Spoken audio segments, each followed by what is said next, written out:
The knock on the door came at exactly 7:12 a.m. Sharp and deliberate, the kind of knock that makes your heart drop before your mind can catch up. Daniel Harper froze in the middle of tying his daughter's shoelaces, a strange chill creeping up his spine. He wasn't expecting anyone. Bills didn't knock, they just arrived in envelopes. And trouble, he had learned, never bothered to knock at all. It simply let itself in. But this knock was different, measured, official, final. He had no idea that the simple act of offering a warm meal to a homeless woman weeks ago was about to change his life forever.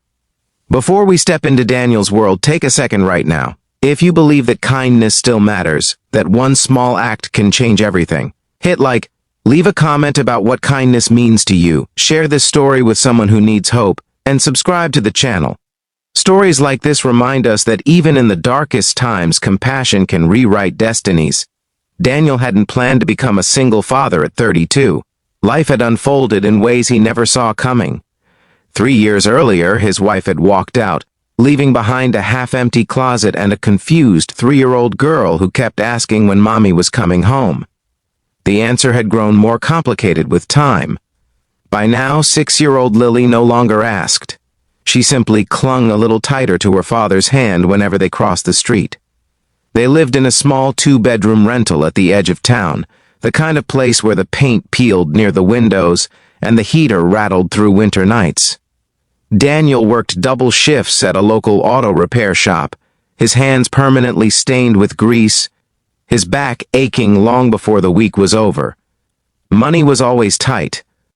After rent, groceries, school supplies, and the occasional doctor's visit, there was rarely anything left. Still, every night, no matter how exhausted he felt, he made sure Lily had dinner on the table and a story before bed. It was on one of those cold Thursday evenings that Daniel first saw her. She was sitting outside the small grocery store he visited every week, wrapped in a thin, worn coat that did little to protect her from the biting wind. Her hair was streaked with gray, her face lined with the kind of exhaustion that came not just from hunger but from being invisible. Most people walked past her without slowing down. Some avoided eye contact. A few dropped coins into the paper cup by her feet. Daniel noticed the way her hands trembled as she tried to warm them with her breath. He had exactly $47 in his wallet that night. Payday was still 3 days away. Lily needed milk and cereal, he needed gas. The math in his head was tight and unforgiving. Yet something about the woman's eyes stopped him. They weren't pleading. They were tired. Without thinking too hard, Daniel walked into the store and added an extra container of soup, a loaf of bread, and a hot rotisserie chicken to his basket. He told himself it was just one meal. Just this once. When he handed her the bag, she looked at him as if he had handed her something far more valuable than food. Her lips trembled as she whispered her thanks. Daniel shrugged it off, embarrassed by the intensity of her gratitude. It wasn't much, he said, just dinner. But it didn't end there. The next week he saw her again, and again the week after that. Each time, he brought a little extra. Fruit, bottled water, sometimes coffee. They began to exchange brief conversations. He learned her name was Margaret. She had once owned a small bookstore in another city. After her husband died and medical bills swallowed their savings, she lost everything. Pride had kept her from asking for help. Circumstances had forced her into accepting it.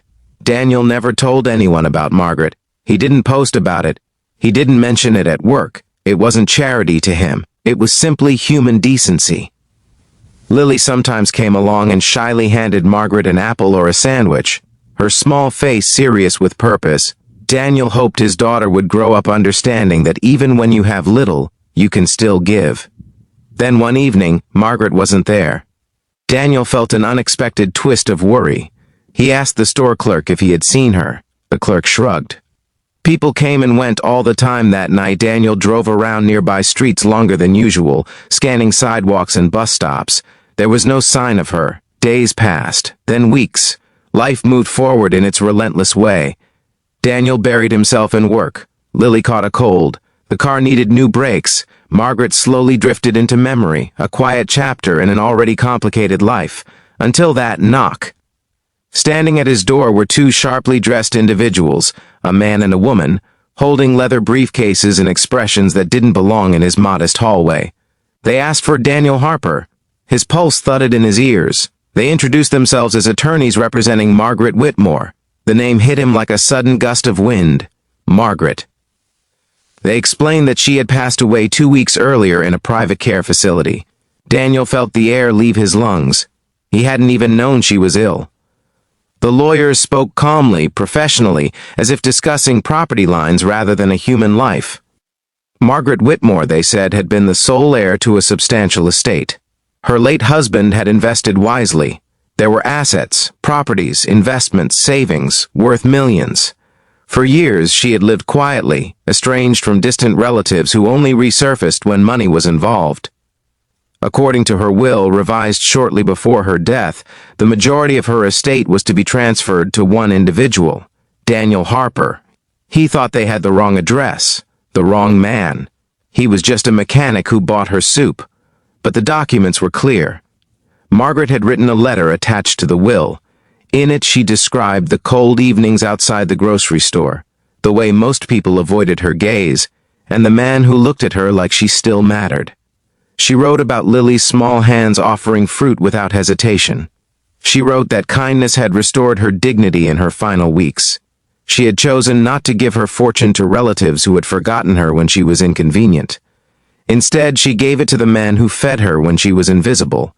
Daniel sat down heavily on the worn couch as the weight of it settled in. This wasn't just money. It was responsibility. It was disbelief. It was grief. The following weeks felt surreal. Meetings with financial advisors replaced overtime shifts. Papers were signed. Accounts were transferred. The modest mechanic who counted coins at checkout suddenly found himself navigating legal jargon and investment portfolios. But with the inheritance came backlash. Margaret's distant relatives contested the will, accusing Daniel of manipulation. Rumors spread quickly in town. Some people hinted that he must have known about her wealth, that no one helps a homeless woman repeatedly without expecting something in return. Daniel felt the sting of suspicion everywhere, from sideways glances at the shop to whispered comments at Lily's school. The legal battle dragged on for months. Daniel questioned himself constantly. Had he somehow crossed a line? Had his kindness been misinterpreted? The stress kept him awake at night. He considered walking away from it all, letting the relatives take what they wanted just to end the scrutiny. But then he reread Margaret's letter. She had written that for the first time in years she felt seen. That Daniel's simple meals reminded her that the world still held goodness. She had wanted her life savings to fuel more of that goodness. Daniel realized the inheritance was never meant to make him rich. It was meant to continue a ripple. When the court finally upheld the will, Daniel made a decision that surprised even himself. He paid off his modest home instead of moving into something extravagant. He set up a college fund for Lily, and then he established the Whitmore Community Outreach Center in Margaret's name.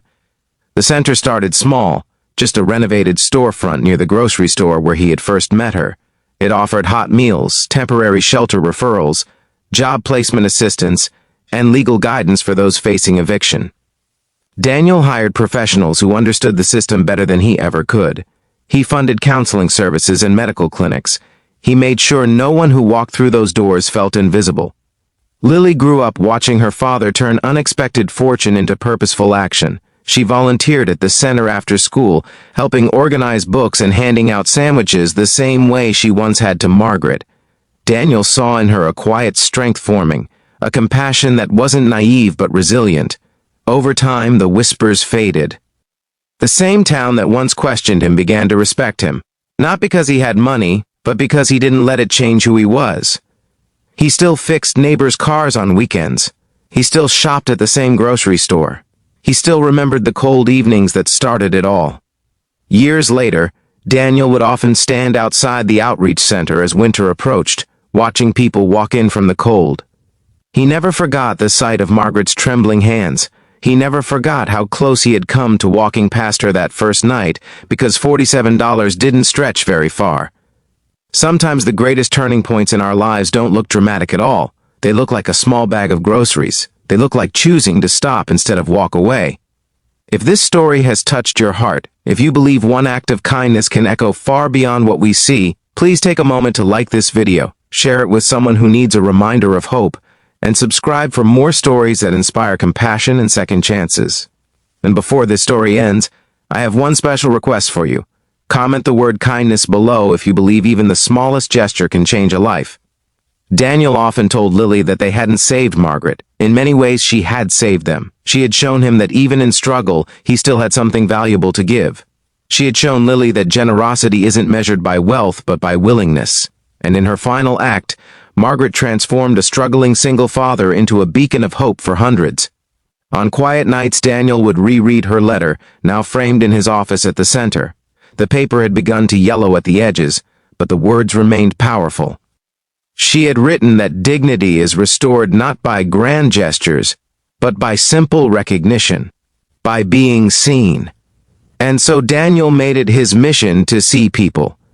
Because sometimes, when lawyers knock on your door, they're not bringing trouble. Sometimes they're delivering the proof that kindness never goes unnoticed. And sometimes the meal you almost didn't buy becomes the miracle you never expected.